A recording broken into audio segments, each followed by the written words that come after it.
Bon, on a vu comment importer une feuille Excel, comment sauvegarder une feuille Excel, comment manipuler un fichier, enfin un data frame de Pandas. Maintenant, on va regarder comment mettre de la couleur dans des feuilles Excel qu'on va avoir exportées à partir de Pandas. Donc, on va regarder comment passer de cette feuille Excel un peu plate à une feuille Excel remplie de couleurs, comme celle-ci. Le tout effectué à même un script de Python. Mettre de la couleur, styliser notre feuille Excel se fait en 5 étapes. La première étape, en fait, c'est dans notre code, dans notre script, il faut créer un data frame de même dimension que le data frame qu'on veut en fait enregistrer sur Excel. Pour ça, il y a une commande assez simple. Ce qu'on fait, c'est qu'on va se créer un nouveau data frame, donc on va l'enregistrer dans une nouvelle variable qu'on peut appeler dfstyle ou peu importe ce que vous voulez. Et ce que vous faites, c'est que vous prenez votre data frame original, celui que vous voulez sauvegarder, mettre dans une feuille Excel, vous faites .copy. On ouvre et on ferme les parenthèses, hein, on n'oublie pas. Et après ça, dans la seconde ligne, on va aller prendre notre DF qui va contenir en fait l'information stylique de notre feuille Excel. On ouvre et on ferme les crochets, on met 2 points à l'intérieur de ces crochets-là pour dire toutes les cellules vont égaler un string vide. Un string vide s'écrit par on ouvre et on ferme les apostrophes ou les guillemets.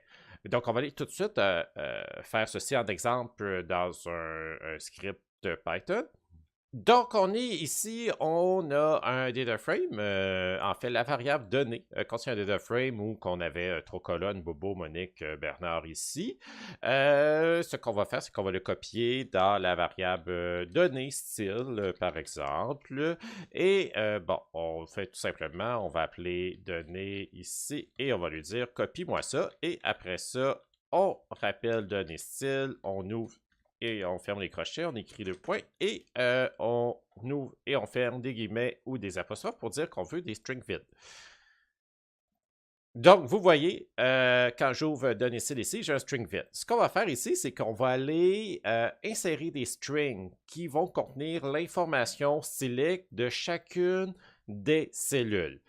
Si le string est vide, quand on va enregistrer en fait notre feuille Excel, ça va être une cellule par défaut là, dans Excel. Donc, ça va être une cellule blanche avec du texte noir, sans d'artifice.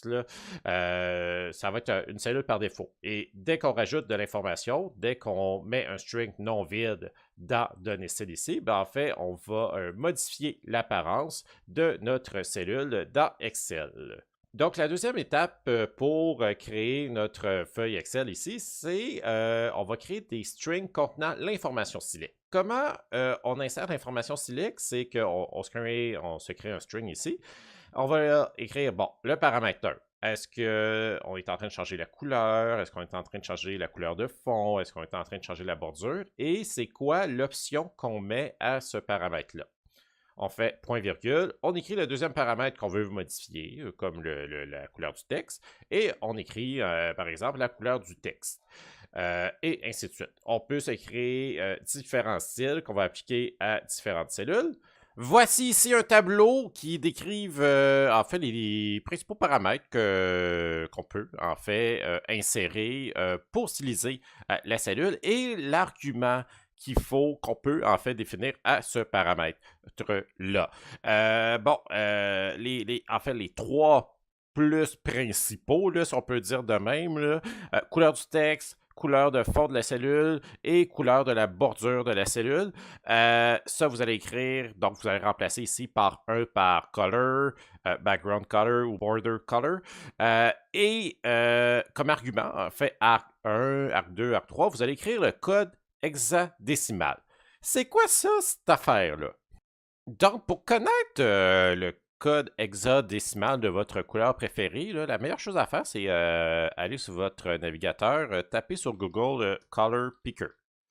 Et vous allez voir une palette de couleurs, en fait, va apparaître. Et vous allez sélectionner votre couleur préférée, comme un beau petit mauve ici, et le code hexadécimal relié à cette couleur-ci. Ben, en fait, c'est ce qui est écrit là. C'est ce qui commence avec le carré ici, et bon, il y a un code quelconque ici. Donc, on va retourner dans notre exemple de script. On va écrire un premier style. Donc, style 1, on ouvre et on ferme les apostrophes ou les guillemets. Ici, on va définir la couleur du texte, donc color. On va lui dire que c'est la couleur mauve qu'on vient de sélectionner. Donc, on va tout simplement copier-coller le code hexadécimal. On va faire point virgule. On va aussi styliser le fond, en fait la couleur de fond de la cellule. Donc, on va écrire background color. Et on va ici mettre un beau petit vert. Là. Tain, ça va être bien cute cette affaire-là. Donc, on va écrire ça de cette façon-là. On va aussi se créer un deuxième style, donc style 2. On va ouvrir les apostrophes cette fois-ci. Donc, pour le deuxième style, je voudrais du texte italique et une autre couleur qu'on va avoir sélectionnée. Donc, pour l'italique, ici, on va écrire font style et on va écrire italique. Donc, ici, font style italique et on va écrire une couleur. On va mettre du orange brun ici. On va écrire ça de cette façon-là.